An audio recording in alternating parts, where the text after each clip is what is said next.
Welcome to this short video about adding a web-based video to your app.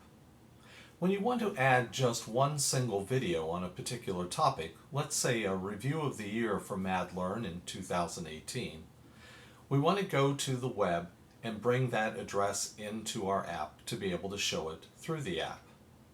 Start by clicking the Add Screen button and scrolling down through the templates until you find the Web Video template.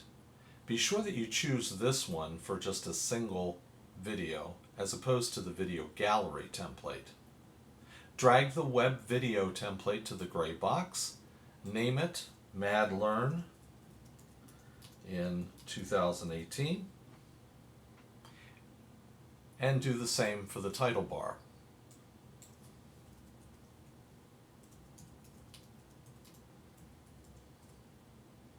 Then click on the white space that says click here to view the properties.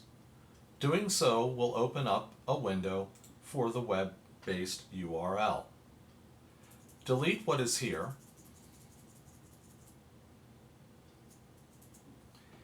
and then go to YouTube and find a video that you want to use.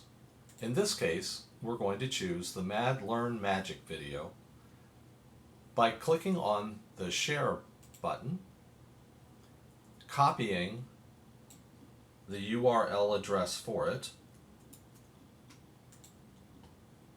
and bringing that into the window.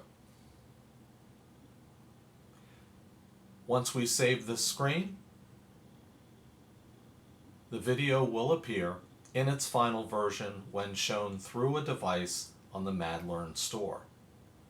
Of course, that won't happen until we go back to the home screen, find the referencing button, MadLearn in 2018, and link it to that screen.